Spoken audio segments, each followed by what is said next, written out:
At the family Christmas dinner, my daughter-in-law threatened me in front of everyone. Either you pay for our new apartment, or forget you have a son and grandkids. When I refused, she slapped me. Then my son did something that shocked everyone at the table. Subscribe to the channel for more stories like this, and comment the city you're watching from. My name is Brenda, and at 69 years old I thought I knew what heartbreak felt like. I was wrong. The snow was falling gently that Christmas Eve as I drove to my son William's house, the back seat of my Honda filled with carefully wrapped presents. I'd spent weeks shopping for my two grandsons, finding just the right video games and books I knew they'd love. There was even a special gift for Savannah, my daughter-in-law, an expensive silk scarf I'd seen her admiring at the mall months ago. 3 years had passed since my husband Robert died, and the holidays still felt hollow without him. But spending Christmas with William and his family was what kept me going. It was what made the empty house bearable, what made waking up each morning worth it. I pulled into their driveway, admiring the elaborate light display Savannah insisted on every year. Everything about their life had to look perfect from the outside. Perfect house, perfect decorations, perfect family photos on social media. Sometimes I wondered if all that perfection was worth the stress it seemed to cause her. William opened the front door before I even knocked, his smile warm but somehow strained. "Hey Mom, come on in. You look great." "Thank you, sweetheart." I hugged him tight, noticing how thin he'd gotten lately. "You've been working too hard again, haven't you?" "Just the usual holiday rush at the office," he said, taking the shopping bags from my hands. Savannah's in the kitchen putting the finishing touches on dinner. The house smelled incredible: roasted turkey, fresh bread, and that cinnamon candle Savannah always burned during the holidays. But something felt different as I walked into the living room. My grandsons, 15-year-old Marcus and 17-year-old Tyler, barely looked up from their phones when I entered. "Hi, Grandma," they mumbled in unison, their voices lacking the enthusiasm they used to have when I visited. "Hello, boys." I sat on the edge of the couch near them. "How was your last week of school before break?" "Fine," Tyler said, not lifting his eyes from his screen. Marcus just shrugged. I glanced at William, who was arranging my gifts under their massive Christmas tree. Something was definitely wrong. These weren't the same boys who used to run to the door when I arrived, fighting over who got to help me carry my purse. "Dinner's ready." Savannah's voice rang out from the dining room, sharp and commanding as always. When I entered the dining room, I was struck by how beautiful everything looked. The table was set with her finest china, candles flickered in crystal holders, and the turkey sat golden brown in the center, surrounded by all the traditional sides. Savannah stood behind her chair, wearing a stunning red dress that probably cost more than my monthly grocery budget. "Brenda," she said, her smile tight and practiced, "so glad you could join us." There was something in her tone that made my stomach twist, but I pushed the feeling aside. This was Christmas. This was family time. We took our seats, William at the head of the table, Savannah to his right, me to his left, with the boys across from each other. William began carving the turkey while Savannah served the sides, her movements precise and controlled. "This looks wonderful, Savannah," I said, trying to break the uncomfortable silence. "You've outdone yourself again." "Thank you," she replied curtly, not meeting my eyes. The first few minutes of dinner passed in strained quiet, broken only by the clinking of silverware against plates. I kept trying to start conversations with my grandsons, asking about school, their friends, their plans for winter break. Their responses were monosyllabic at best. Finally, I couldn't take it anymore. "Is everything all right? You all seem a bit tense tonight." Savannah set down her fork with deliberate force. "Actually, Brenda, since you brought it up, there is something we need to discuss." My heart began to race. The way she said my name like it tasted bitter in her mouth sent chills down my spine. "William and I have been talking," she continued, her voice taking on a businesslike tone, "about our future. About this family's future." I looked at William, hoping for some clue about what was coming, but he was staring at his plate, his jaw clenched. "We've found the perfect apartment," Savannah said, her eyes finally meeting mine with an intensity that made me want to shrink into my chair. "A beautiful place downtown, close to William's office. It would be so much better for the family." "That sounds nice," I said carefully, though I wondered why they'd want to leave this beautiful house. "It costs $300,000, she said, watching my reaction. And we need help with the down payment. The room fell completely silent. I could hear the grandfather clock in the hallway ticking, counting the seconds of my confusion. I see, I said slowly. Well, that's quite an investment. Have you looked into financing options? I know there are programs for families. We don't want programs. Savannah cut me off, her voice hardening. We want family support. Real family support. I felt like I was walking through a minefield. Every word potentially explosive. Savannah, I wish I could help, but $300,000 is far beyond what I could Beyond what you could what? Her voice rose sharply. Beyond what you could spare for your only son. For your grandchildren's future. William finally looked up, his face pale. Savannah, maybe we should No, William. She needs to understand. Savannah's eyes never left mine. Brenda, you've been living in that same house for 40 years. It's probably worth $400,000, maybe more. You don't need all that space. You don't even need to sell it. You could take out a home equity loan. My hands began to tremble. Savannah, that house is where I raised my family. Where Robert and I built our life together. I can't just Can't or won't, she snapped. Because from where I'm sitting, it looks like you care more about holding on to a house full of memories than helping your living family build a future. I looked desperately at my grandsons, hoping they might say something, anything to break this horrible tension.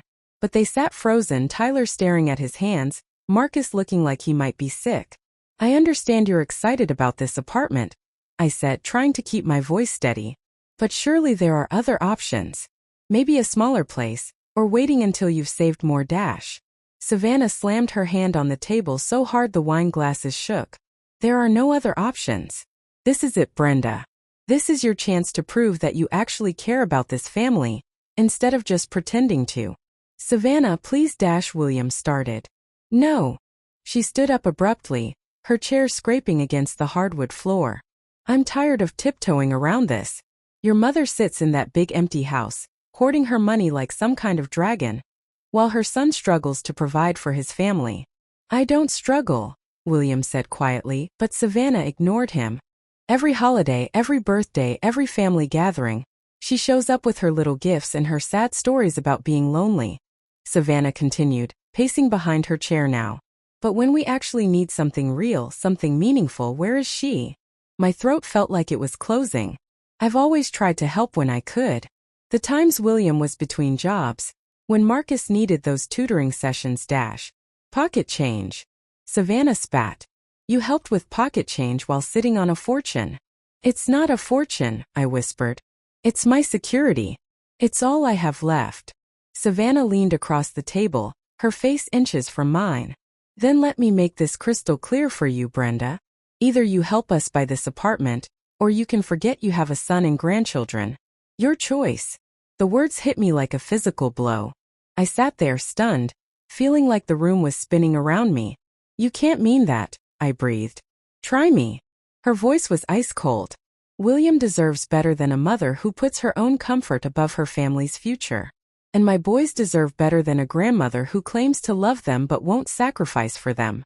I looked at William again, praying he would say something, anything to defend me. To tell his wife she was being unreasonable. To remember that I was his mother, the woman who had raised him, loved him, supported him through everything. But he just sat there silent. I can't do what you're asking, I said, my voice barely audible. I'm sorry, but I just can't. That's when Savannah's hand connected with my cheek. The slap echoed through the dining room like a gunshot. The sting spread across my face, but it was nothing compared to the pain in my chest.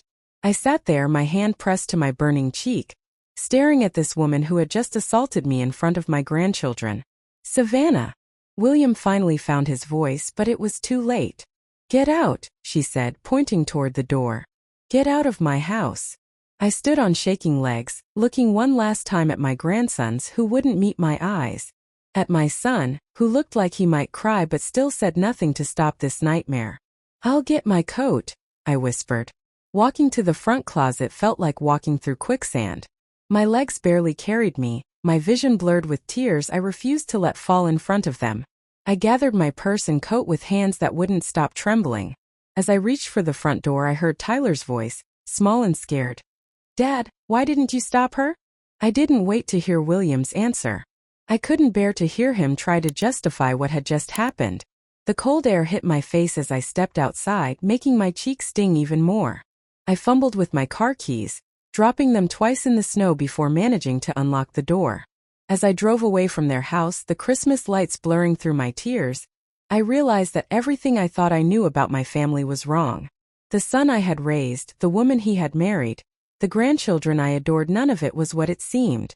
I had just been given an ultimatum that would cost me everything I had left of Robert, everything that made me feel secure in my old age. And when I couldn't comply, I had been physically assaulted and thrown out like garbage.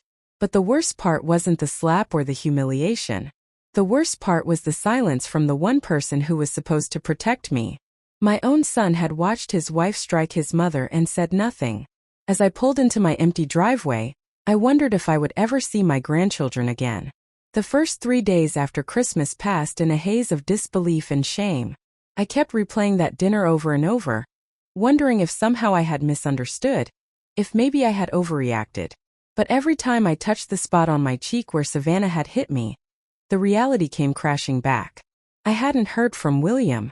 Not a phone call, not a text, not even one of those awkward voicemail messages he sometimes left when he felt guilty about something. Nothing. On the 4th day, I finally gathered the courage to call him. My hands shook as I dialed his number, rehearsing what I would say. Maybe we could talk this through. Maybe he was waiting for things to cool down before reaching out.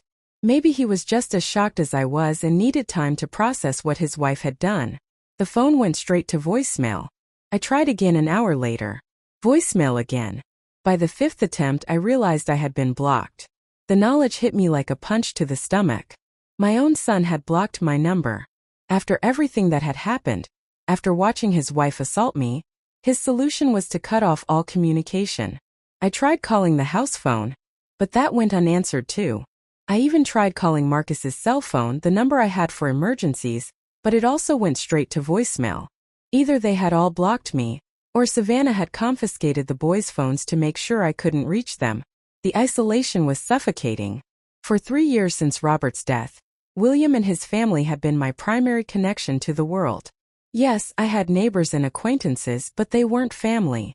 They weren't the people I called when I had good news to share, or when I needed someone to talk to during the long, quiet evenings. I started taking longer walks around the neighborhood, partly for exercise but mostly just to see other human beings. Mrs. Patterson from 2 houses down always waved when she saw me, and sometimes we'd chat about the weather or the condition of the streets.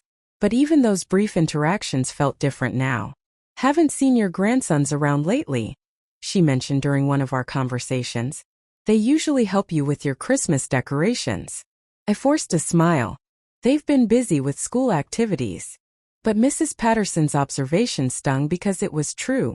For the past 3 years, Marcus and Tyler had made it a tradition to come over the weekend after Christmas to help me take down my holiday decorations. We'd work together for a couple of hours, then I'd make hot chocolate and we'd talk about their plans for the new year. This year, my Christmas tree still stood in the living room, ornaments glittering sadly in the afternoon light. I couldn't bring myself to take it down alone. Every decoration held a memory. Ornaments the boys had made in elementary school, the angel Robert and I had bought for our first Christmas together, the stockings I had knitted for each family member over the years. A week into January, I saw Savannah at the grocery store. I was standing in the cereal aisle trying to decide between 2 brands of oatmeal when I heard her laugh. That distinctive, sharp sound that always made me tense up. I looked around the corner and there she was, talking on her phone while pushing a cart full of expensive organic foods.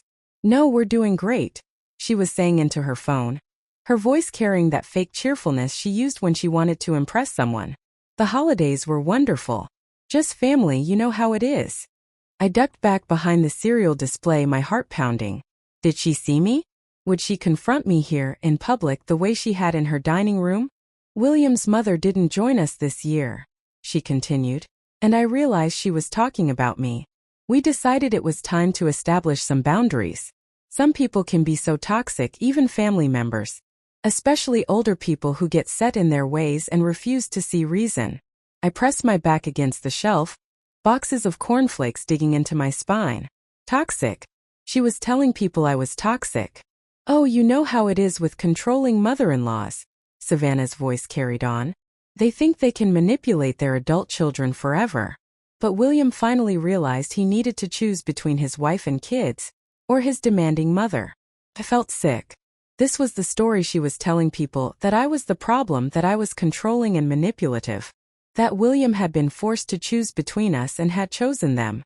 I abandoned my cart and fled the store, not caring that I left behind a week's worth of groceries. In the parking lot, I sat in my car with the engine running, trying to catch my breath. She wasn't just content with cutting me off from the family. She was actively destroying my reputation, making sure everyone knew that Brenda Richardson was the kind of mother-in-law who caused problems. That evening, I decided to drive by their house. I told myself I just wanted to see if the boys were okay, maybe catch a glimpse of them through a window. It was pathetic, I knew, but I was desperate for any connection to my grandchildren. The house was lit up as always, warm light spilling from the windows onto the snowy front yard. I parked across the street and turned off my headlights, feeling like some kind of stalker. Through the living room window, I could see the family gathered around the television. William was in his usual chair, Tyler and Marcus on the couch, Savannah curled up next to William. They looked perfect, happy, like a complete family that didn't need anyone else. I was about to drive away when the front door opened and Marcus stepped outside. He was taking out the trash, a chore I remembered him complaining about countless times when I was still welcome in their home. As he walked to the curb, he glanced across the street and saw my car. For a moment, we stared at each other through the darkness. I raised my hand in a small wave, hoping he might smile or wave back. Instead, he quickly looked away and hurried back inside. A few minutes later, the living room curtains were drawn shut. The message was clear. Even my grandsons, who I had loved and spoiled and supported their entire lives, wanted nothing to do with me now. I drove home through tears that made the street lights blur into starbursts. In my driveway, I sat in the cold car for 20 minutes, unable to face going into the empty house. When I finally did go inside, I walked straight to Robert's study, where I kept all the family photos. There were dozens of pictures of William and the boys over the years. Birthday parties, graduations, holidays, random Sunday dinners. In every photo, we looked like a normal, loving family. William's arm around my shoulders, the boys grinning at the camera. Even some pictures with Savannah smiling genuinely. How had it all gone so wrong? When did loving my son and wanting to protect my financial security become crimes worthy of exile? I picked up a photo from Marcus's 13th birthday party, taken just 2 years ago. He was blowing out candles while I stood behind him, my hands on his shoulders, both of us laughing at something Tyler had said. We looked so happy, so connected. Now that same boy couldn't even acknowledge me when he saw me across the street. That night, I did something I hadn't done since Robert's funeral. I called my sister Linda in Phoenix. We weren't particularly close, life and geography had seen to that, but she was the only family I had left who might still take my calls. Brenda. She sounded surprised to hear from me. Is everything okay? I think I've lost my son, I said, and then the whole story came pouring out. The ultimatum, the slap, the silence, everything. Linda listened without interrupting, making small sympathetic sounds at appropriate moments. When I finished, she was quiet for a long time. Honey, she finally said, that woman sounds dangerous. And William. I'm sorry, but what kind of man lets his wife hit his mother? He was in shock. I found myself defending him even after everything. It happened so fast. Brenda, you need to face facts.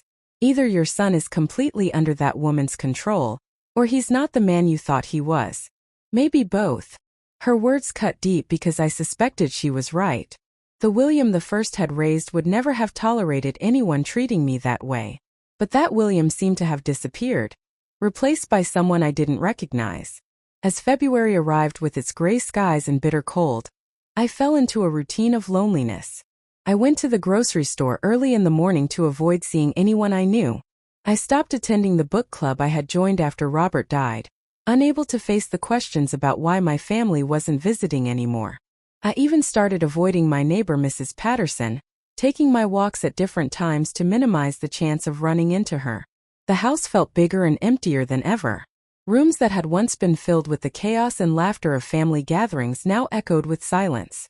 I found myself talking to Robert's picture more often, telling him about my days, asking him what I should do. But Robert couldn't answer. And I was beginning to think that maybe this was just my life now. Maybe this was how it ended, alone in a house full of memories, cut off from the family I had devoted my life to. I was wrong about that though, because on a cold Tuesday morning in late February, when I had almost given up hope of ever seeing my grandsons again, Tyler appeared at my door with news that would change everything. I was in my bathrobe, drinking my second cup of coffee and staring out at the snow-covered backyard when the doorbell rang. For a moment I considered ignoring it. Over the past 2 months, I had grown accustomed to avoiding unexpected visitors, afraid they might be neighbors with questions I couldn't answer or salespeople I didn't have the energy to deal with. But something made me get up and check the peephole. Tyler stood on my front porch, shifting from foot to foot in the cold. He was wearing his school backpack and looked nervous, glancing over his shoulder as if he was afraid someone might see him. My heart nearly stopped. I fumbled with the deadbolt, my hands shaking so badly I could barely turn the lock.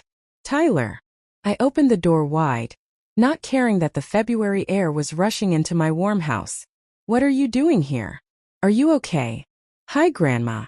His voice was quiet, uncertain. Can I come in? I walked here from school and I'm freezing. Of course, of course. I stepped aside, watching as my 17-year-old grandson entered my house for the first time in 2 months. He looked taller somehow and thinner, like he hadn't been eating enough. Take off your coat. Do you want some hot chocolate? I think I have some of those marshmallows you like. He managed a small smile. That would be great. I busied myself in the kitchen trying to act normal while my mind raced with questions. Why was he here? Did William know? Was this some kind of trick orchestrated by Savannah? But when I brought the hot chocolate to the living room and saw Tyler sitting on the couch where he used to sprawl to watch cartoons, I didn't care about any of that. My grandson was here in my house and that was all that mattered. This is good, he said after taking a sip, the steam fogging up his glasses slightly. I missed your hot chocolate. I missed making it for you. I sat down carefully in the chair across from him, not wanting to seem too eager or overwhelming. How have you been, sweetheart? How's school? School's fine. Same as always. He stared into his mug for a moment. Grandma, I need to tell you something. About Christmas night. About what really happened. My stomach clenched. Tyler, you don't have to. Yes, I do. He looked up at me and I was shocked to see tears in his eyes. What Mom did was wrong. Hitting you was wrong. And Dad. He shook his head. Dad should have stopped her. I felt my own eyes filling with tears. For 2 months I had wondered if I was losing my mind, if somehow I had misremembered or exaggerated what happened. But here was my grandson, confirming that it had been as terrible as I remembered. I wanted to say something that night, Tyler continued. Marcus and I both did. But we were scared. Mom gets really angry when people disagree with her and Dad he doesn't fight back anymore. What do you mean? I asked gently. Tyler was quiet for a long time, staring out the window at the snow. When he finally spoke, his voice was barely above a whisper. Dad's been different for a while. Maybe a couple years now. He used to stand up to Mom when she was being unfair to us, or when she was spending too much money, or when she would say mean things about people. But lately, he just agrees with whatever she says. I thought about the William the First had seen that Christmas night, pale, quiet, avoiding eye contact. I had assumed he was just uncomfortable with the confrontation, but maybe there was more to it. Mom controls everything now, Tyler said. What we eat, what we wear, where we go, who we hang out with. She even made Dad change his phone number because she said some of his friends were bad influences. A chill ran down my spine. Tyler, has your mother ever? Has she ever hurt you or Marcus? Not physically, he said quickly. But she yells a lot. And she threatens things. Like if we don't do exactly what she wants, she says she'll take away our phones or our cars or tell Dad we've been disrespectful so he'll punish us. I reached for his hand and he let me take it. His fingers were cold despite the hot chocolate. The worst part is watching what she does to Dad, he continued. She criticizes everything he does. The way he dresses, the way he talks, how much money he makes. She says he's weak and that he's lucky she even stays with him. My heart broke for my son. I had raised William to be kind and gentle, but I had never imagined those qualities could be used against him. After you left that night, Tyler said, Mom spent hours telling Dad how embarrassing you were, how you had ruined Christmas, how you only cared about yourself. And Dad just sat there and took it. Did he say anything about me? I asked, hoping against hope that William had defended me, even after I was gone. Tyler's expression was pained. He said he was sorry it happened. But when Mom said you were never welcome back, he didn't argue. The words stung, but I forced myself to focus on Tyler. Sweetheart, why are you telling me this? Are you in trouble? Do you need help? I'm scared, Grandma. His voice cracked. I'm scared that this is just how our family is going to be forever. Mom gets meaner every day and Dad gets quieter. Marcus barely talks anymore except when Mom asks him direct questions. And now you're gone and you were like the only normal person in our lives. I moved from my chair to sit beside him on the couch, pulling him into a hug like I used to when he was little and had scraped his knee or had a bad dream. I'm not gone, I whispered into his hair. I'm right here. But Mom said we're not allowed to see you or talk to you anymore. She said you chose money over family and that you don't really love us. That's not true, Tyler. None of that is true. I held him tighter. I love you and Marcus more than anything in this world. What happened on Christmas, that wasn't about money. That was about your mother asking me to give up everything I have to my name, everything that keeps me secure. I know, he said. I heard Dad talking to his friend Mike on the phone a few weeks ago. He said Mom wanted him to ask you for $300,000, and that he told her it was too much, but she made him do it anyway. My breath caught. So William had known it was unreasonable. He had known, but he had gone along with it anyway. Tyler, how did you get here today? Does your mother know where you are? She thinks I'm at basketball practice. I quit the team last week, but I haven't told her yet. I've been using the time to come see you. He pulled back to look at me. I've been wanting to come for weeks, but I was scared she'd find out somehow. What about Marcus? Does he know you're here? Tyler's face fell. Marcus is different now. He used to talk to me about everything, but lately he just stays in his room. Mom bought him a bunch of new video games and computer stuff, and she tells him all the time how mature he is, how he's her sensible son. I think he likes being her favorite. The manipulation was heartbreaking. Savannah was dividing the brothers, rewarding one while punishing the other for showing any sign of independence. Tyler, I need to ask you something, and I want you to think carefully before you answer. I took his hands in mine. Do you feel safe at home? He was quiet for a long time. Most of the time, yeah. As long as we do what Mom wants and don't argue with her. But Grandma, it's exhausting. Walking on eggshells all the time. Pretending everything is fine when it's not. I thought about my options. I could call social services, but Tyler had said Savannah didn't physically abuse them. I could try calling William, but my number was blocked and he clearly wasn't going to stand up to his wife. I could hire a lawyer, but for what? Grandparents' rights were limited, especially when there was no history of the parents being unfit. Tyler, there's something I need to tell you, I said finally. The reason your father hasn't contacted me isn't just because your mother told him not to. There's something else going on, something I think you deserve to know. I told him about being blocked from their phones, about seeing Savannah at the grocery store and hearing her call me toxic and controlling. I told him about driving by their house and seeing him take out the trash, about how the curtains had been closed when he went back inside. I thought maybe you all hated me, I said. I thought maybe I really was the problem. Tyler shook his head vigorously. We don't hate you. I don't, and I'm pretty sure Marcus doesn't either, even though he's acting weird. And Dad. Grandma, I think Dad misses you a lot. Sometimes I catch him staring at your picture on his desk at work. Mom made him take down all the family photos at home, but he still has one of you and him at his office. Hope flickered in my chest. Maybe William wasn't completely lost to Savannah's manipulation. Tyler, I want you to know that no matter what happens, you can always come to me. If you need help, if you're scared, if you just need someone to talk to, I'll find a way to be there for you. What if Mom finds out I've been coming here? Then we'll deal with that when it happens. But Tyler, you're 17 years old. In less than a year, you'll be 18 and legally an adult. Your mother won't be able to control who you see or talk to forever. He smiled for the first time since he'd arrived. I hadn't thought about that. Have you thought about college? What you want to study? I want to go to State University and study engineering like Dad did. But Mom wants me to go to that expensive private school where her friend's daughter goes. She says it has better connections. I could see the pattern clearly now.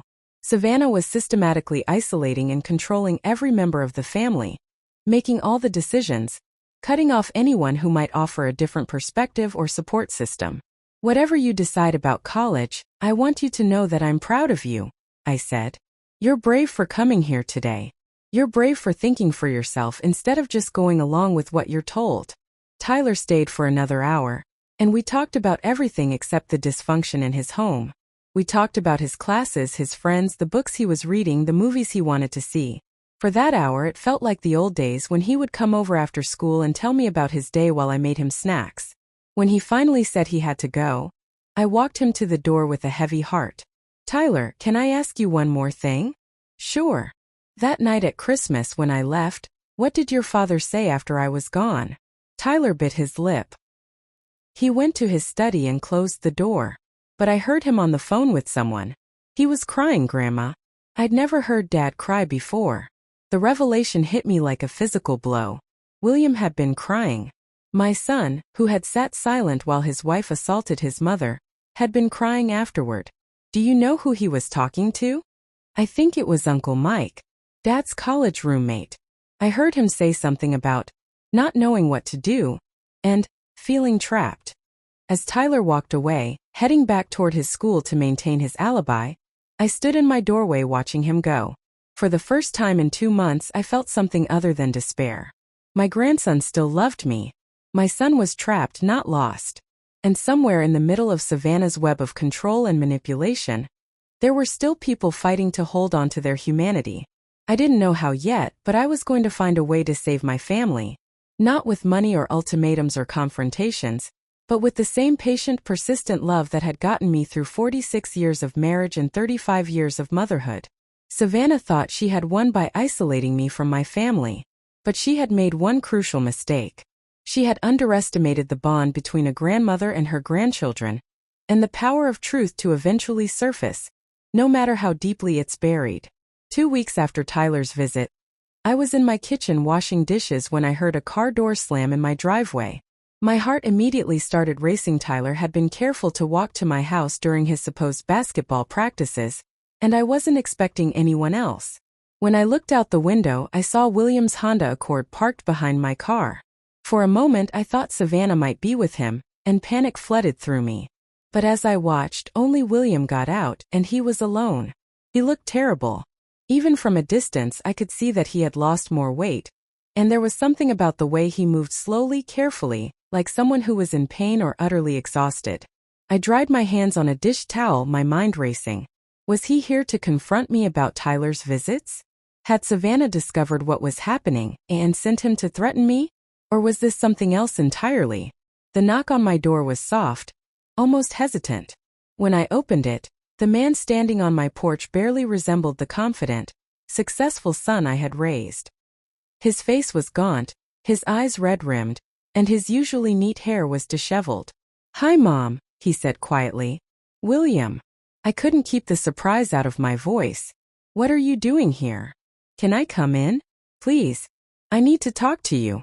I stepped aside, watching as he entered the house where he had grown up.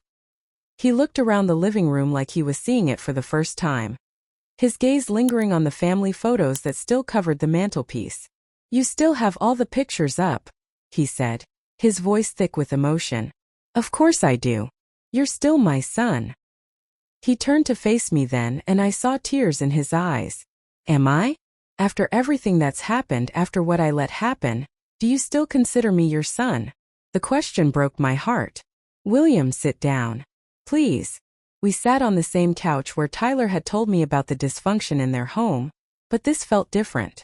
Heavier. More dangerous somehow. "I know Tyler's been coming to see you," William said without preamble. My stomach dropped. "William, if you're here to tell me to stay away from my grandson, I'm not." He held up a hand to stop me. I'm glad he's been coming. I'm glad someone in this family has had the courage to do what I should have done months ago. I stared at him, not understanding. Mom, I need to tell you something. About Christmas night. About everything that's been happening. He took a shaky breath. I've been recording Savannah. What? For the past 6 months, I've been secretly recording our conversations. Arguments, threats, the things she says when she thinks no one can hear her. He pulled out his phone. I have hours of audio, Mom. Hours of her admitting to things that would shock you. I felt like the ground was shifting beneath me. Why? Because I finally realized that I was trapped in an abusive marriage, and I needed evidence if I was ever going to get out. His voice was barely above a whisper. Because I realized that my wife was destroying my relationship with my children, with you, with everyone I cared about. And because I knew that if I ever tried to leave without proof of what she's really like, she would take the boys and I'd never see them again. The pieces began falling into place. That's why you didn't defend me on Christmas night. I wanted to. God, Mom, I wanted to throw her out of the house right then and there. But I knew that if I reacted, if I showed her how angry I was, she would figure out that I was planning to leave. And then she would have made sure I lost everything. William pulled up an app on his phone. Do you want to hear what she said after you left that night? I nodded, not trusting my voice. He pressed play and Savannah's voice filled my living room, clear and sharp and full of venom. I can't believe you just sat there like a coward, she was saying. Your mother disrespected me in front of my children, and you did nothing. She didn't disrespect you, Savannah. You asked her for $300,000, and when she said no, you hit her. William's voice on the recording sounded exhausted. I barely touched her, and she deserved it for being so selfish. Do you see how she manipulates you? How she makes you choose between your wife and your mommy? I'm not choosing anyone. I'm trying to keep this family together. Savannah's laugh was cold and mocking. Family? William, your mother is not our family. She's an obstacle. She sits in that big house hoarding her money, refusing to help us when we need it. Well, I've solved that problem. She'll never set foot in this house again. You can't just cut her off from the boys.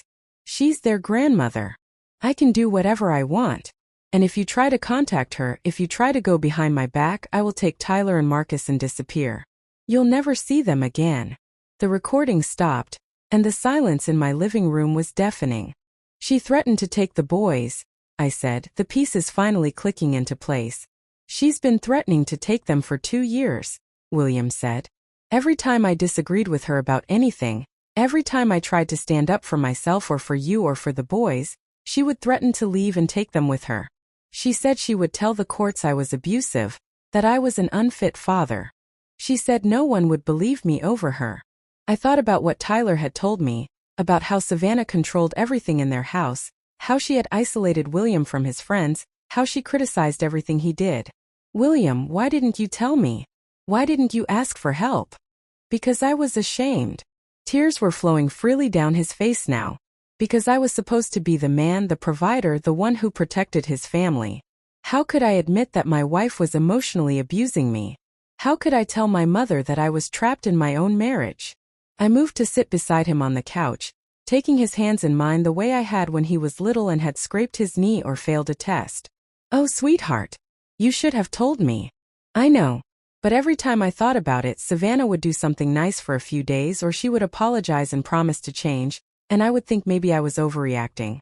Maybe I was being too sensitive. That's what abusers do, I said gently. They make you doubt your own reality. William nodded. I finally started to see it clearly when she made that demand about the apartment. She didn't just want the money, Mom. She wanted to humiliate you. She wanted to prove that she had more power over me than you did. So you decided to record her. I started recording everything. Our arguments, her threats, the things she said about you and the boys when she thought no one was listening. He showed me his phone again. I have her admitting that she lied to her friends about you being controlling. I have her threatening to turn the boys against me if I don't do what she wants. I have her saying that she never wanted to be married to someone as weak as me. But she's staying because of my salary and the house. The betrayal in his voice was heartbreaking. William, how long has this been going on? The worst of it started about 3 years ago, right after Dad died. It was like she saw his death as an opportunity to isolate me even more. She started making rules about how often we could visit you, what we could talk about when we were here. She said you were trying to come between us. But you kept bringing the boys to see me. Because I knew it was important. And because seeing you happy with them was one of the few good things left in my life. He wiped his eyes with the back of his hand. But every visit became a fight. She would find reasons to be angry with me for days afterward. She said you were turning the boys against her. That you were teaching them to disrespect their mother.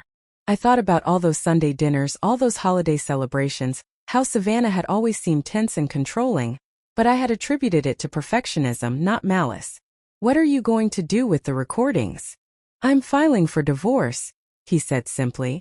My lawyer says that with this evidence, plus testimony from the boys about how she's been treating them, I have a good chance of getting primary custody. Hope bloomed in my chest for the first time in months. What about that Christmas night? What about her hitting me? Tyler recorded that too. William's voice was grim.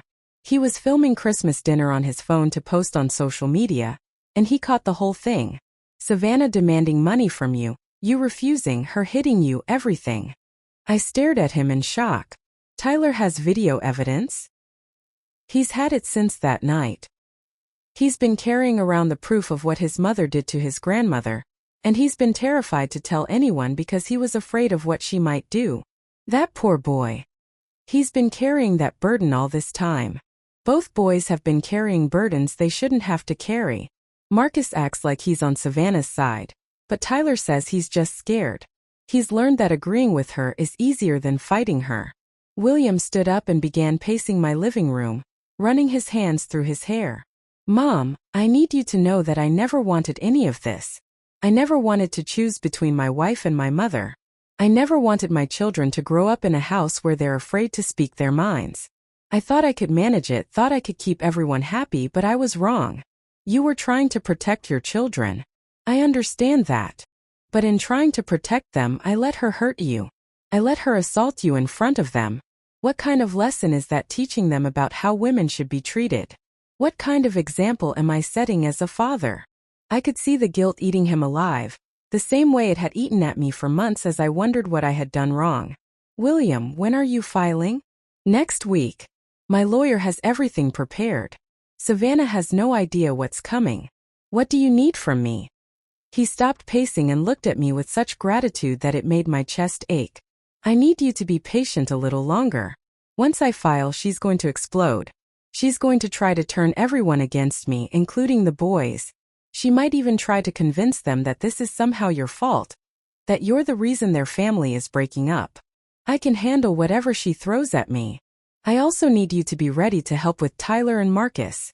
They're going to need their grandmother during all of this. They're going to need someone who loves them unconditionally. Someone who's not caught up in the legal battles and the anger.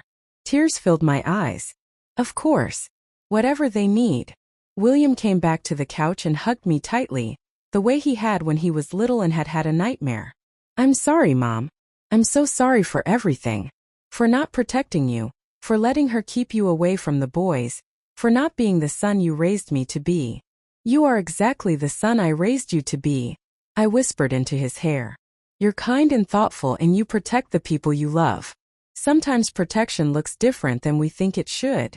When he finally pulled away, he looked more like himself than he had in years. There's one more thing, he said. When this is all over, when we're free of her, I want us to be a real family again. You, me, and the boys. The way it was supposed to be. I'd like that very much. As William prepared to leave, he turned back to me one more time. Mom, Savannah is going to fight dirty. She's going to say terrible things about all of us.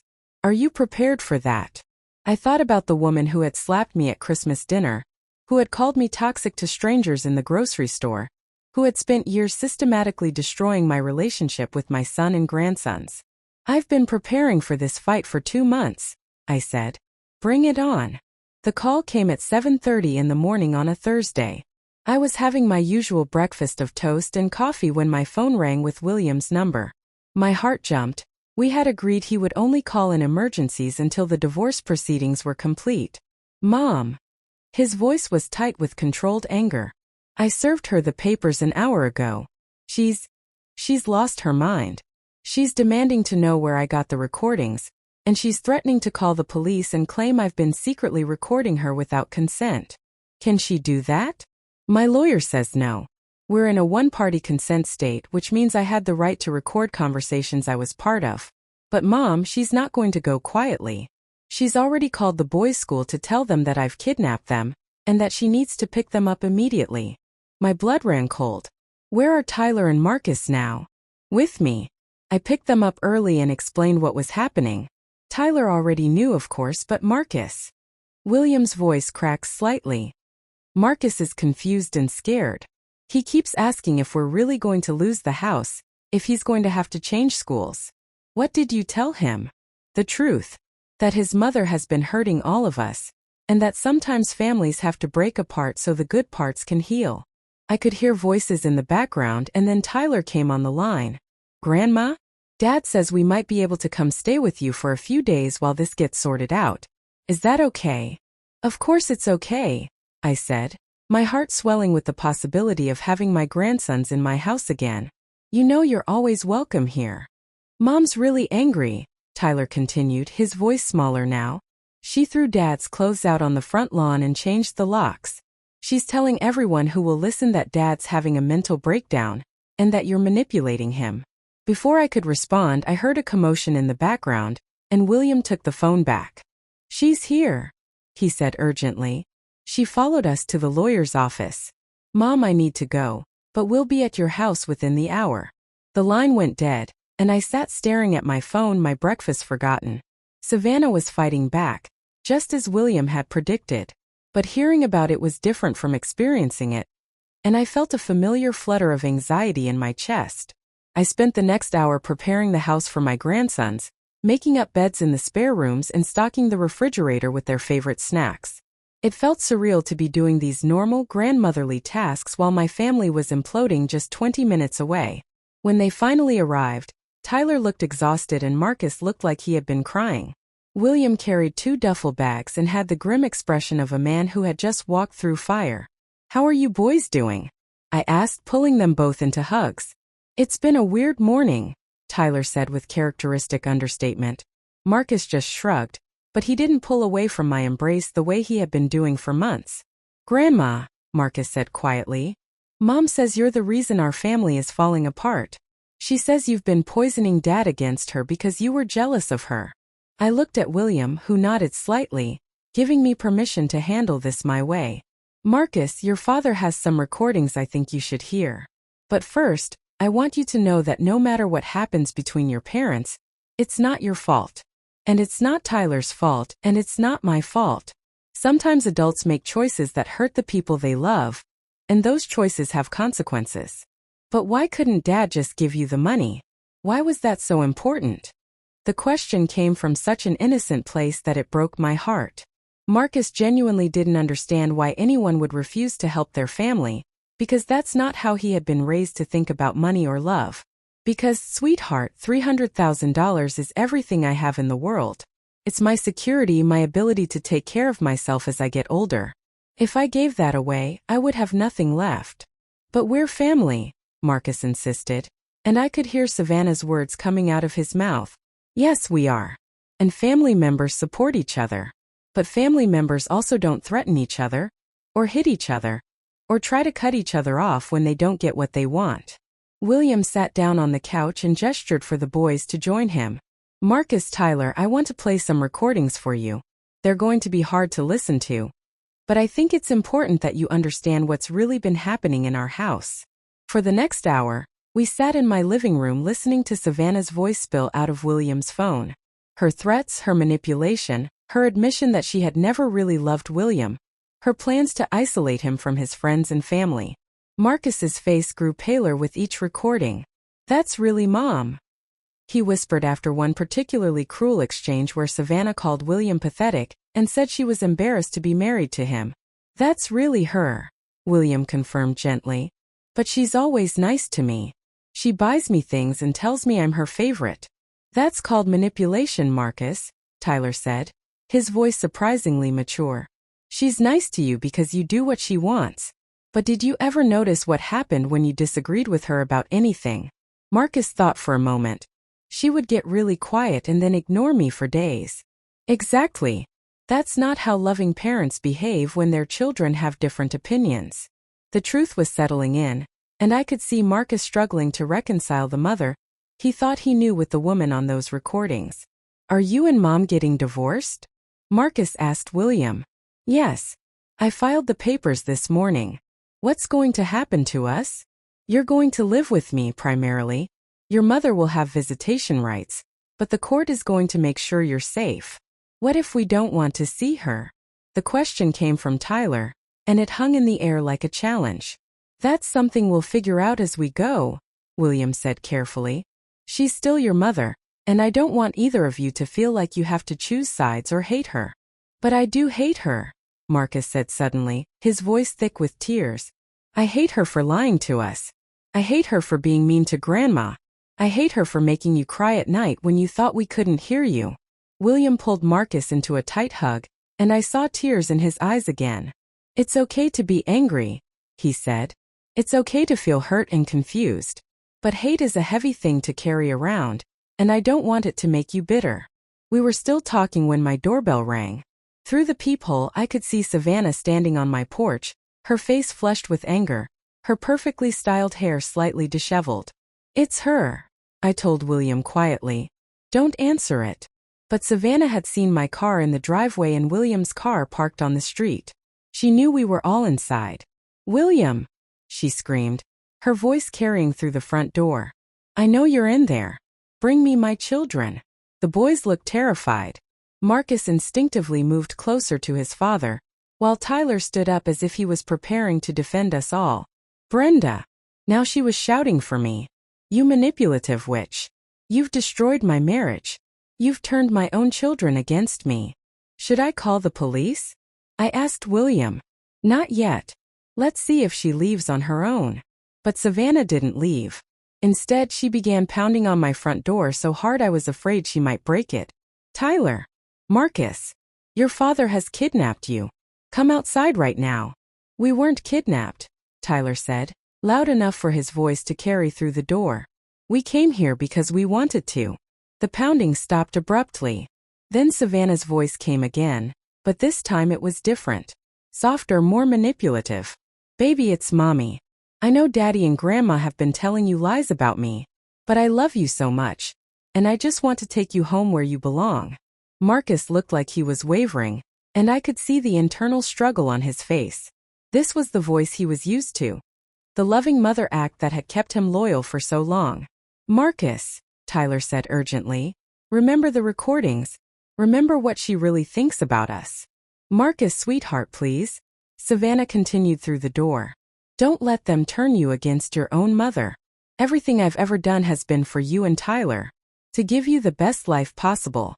William stood up and walked to the front window, pulling back the curtain slightly to look outside. She's not alone, he said grimly. There's a man with her. I don't recognize him. Probably a friend of hers, Tyler said. She's been calling everyone she knows, telling them Dad's lost his mind. Suddenly, Savannah's voice changed again, becoming shrill and threatening. Fine. If you won't open this door, I'll get the police to open it for me. I'll tell them my children are being held against their will by a mentally unstable father and his delusional mother.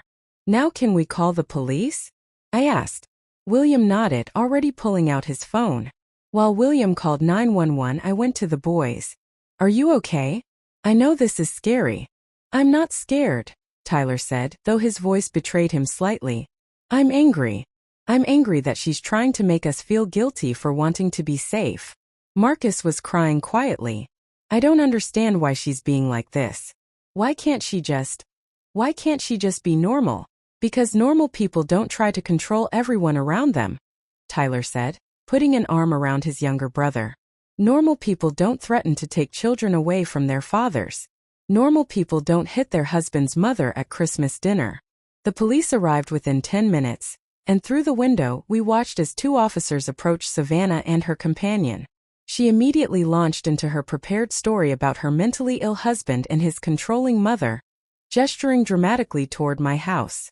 One of the officers came to my door and knocked politely. "Ma'am, I'm Officer Rodriguez. We received a call about a domestic disturbance." I opened the door with William and the boys standing behind me.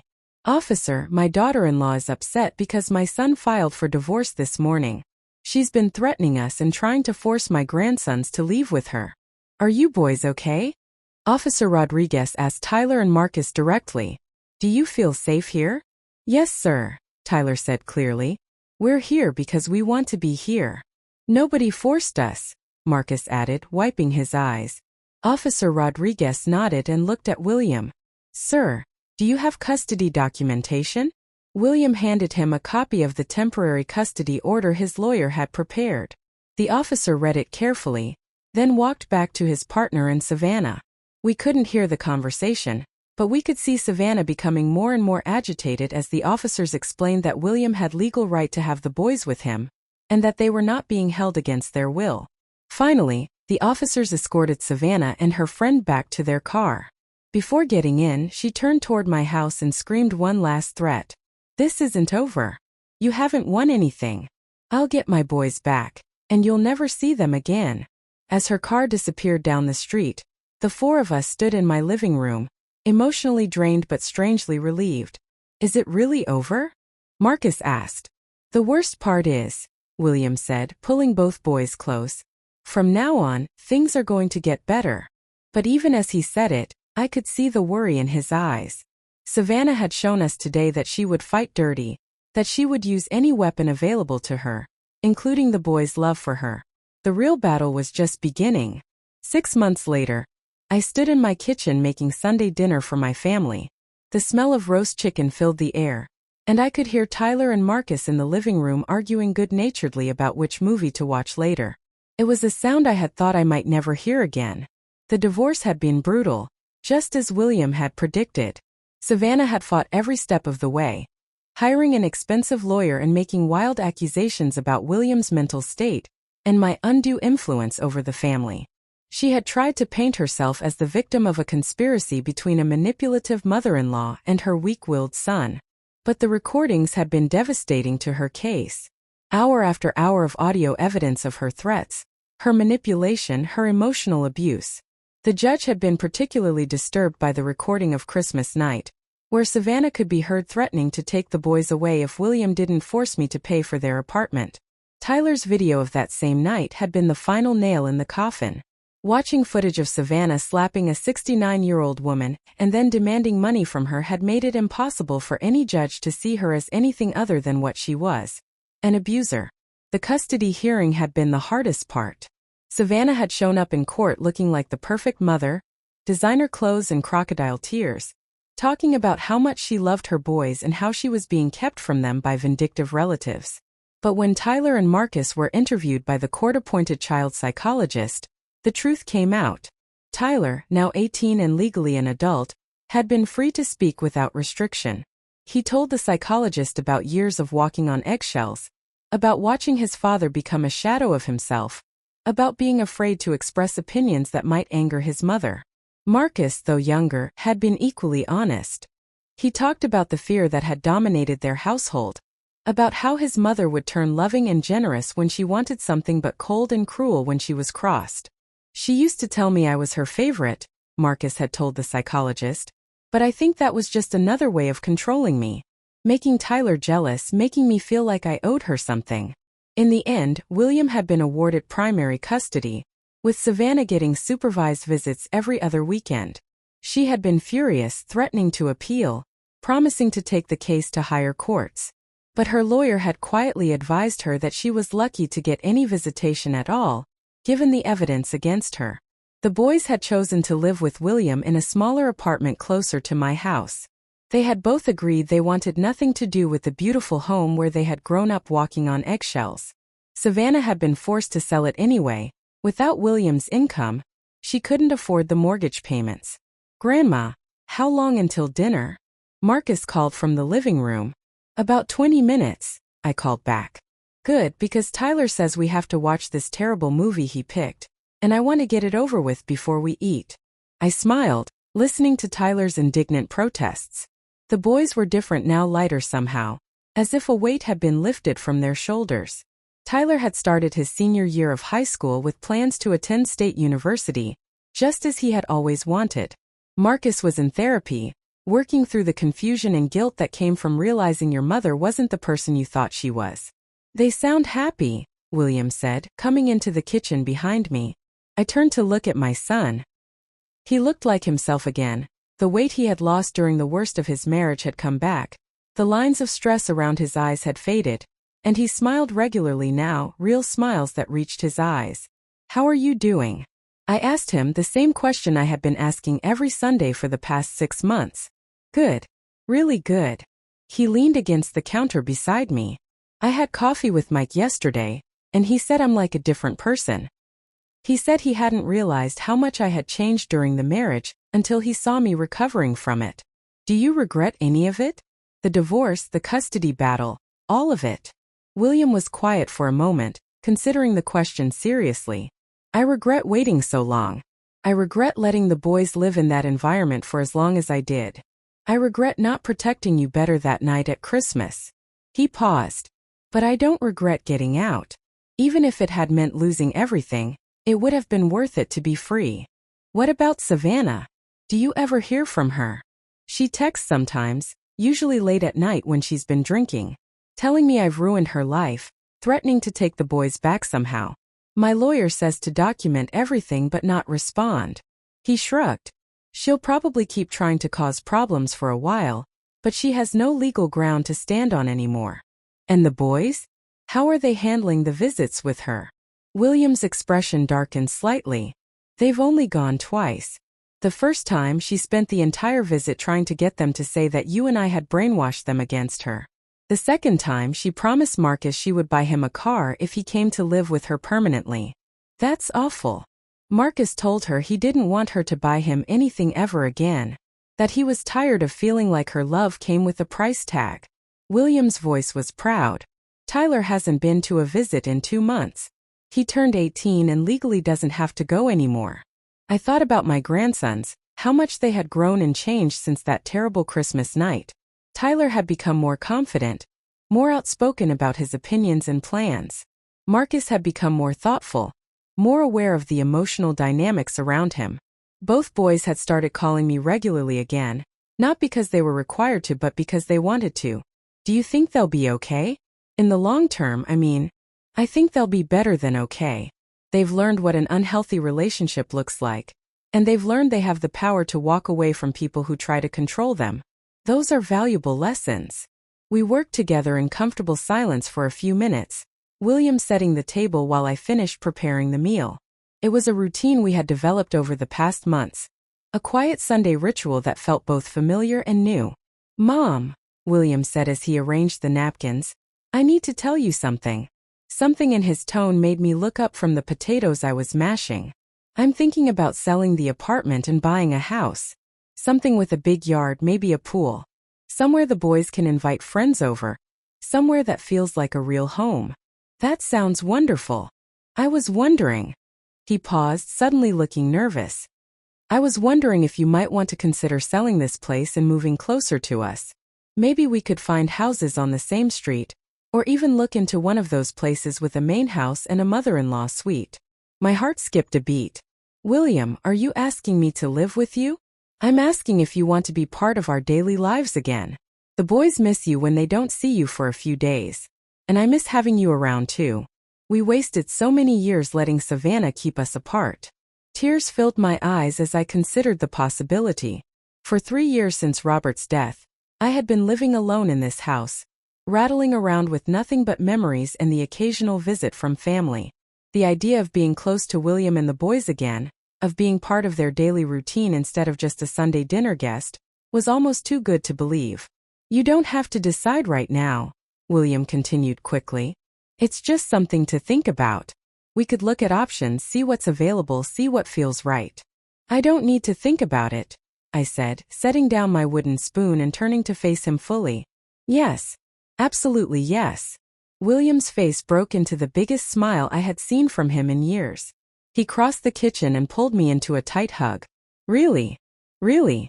I want to be part of your lives. I want to help Tyler pick out dorm room furniture and drive Marcus to soccer practice, and be there when you need someone to talk to after a long day. The boys are going to be so excited.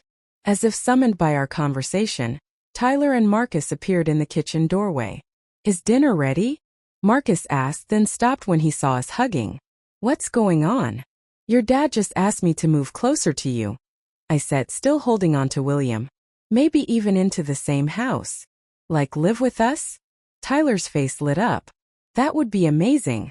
We could have family dinners every night instead of just Sundays. And you could help me with my algebra homework, Marcus added practically. You're way better at explaining it than Dad. Hey, William protested in mock offense. It's true, Tyler agreed. Remember when you tried to help Marcus with fractions and you both ended up crying? We all laughed, and I realized that this was what I had been missing for so long. Not just the big moments, the holidays and celebrations, but these small, ordinary moments of family life. The teasing and the laughter and the comfortable chaos of people who love each other living together. Over dinner, we talked about possibilities. What kind of house we wanted, what neighborhood would be best for Marcus's school, how we would arrange the living space so everyone had privacy but we could still be together when we wanted to be. I have one condition, I said as we cleared the dishes. No more formal dining rooms. I want a big kitchen where we can all hang out together. Deal, William said immediately. And I want a garage where I can set up a workshop, Tyler added. I've been wanting to learn woodworking. And I want a yard big enough for a dog, Marcus chimed in. We never could have pets before because Mom said they were too messy. I looked around the table at my family, my son who had found his strength again, my grandsons who were learning to trust their own voices, all of us planning a future together.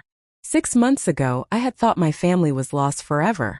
I had believed that loving them meant accepting whatever scraps of affection they were willing to give me, even if those scraps came with conditions and humiliation. But I had learned something important in the months since that terrible Christmas dinner. Real love doesn't make demands. Real love doesn't hit you when you can't give them what they want. Real love doesn't use threats and manipulation to get its way. Real love looks like William fighting for his children's right to grow up without fear. It looks like Tyler walking to my house in the cold because he missed his grandmother. It looks like Marcus learning to recognize manipulation and choosing honesty instead. And real love looks like this.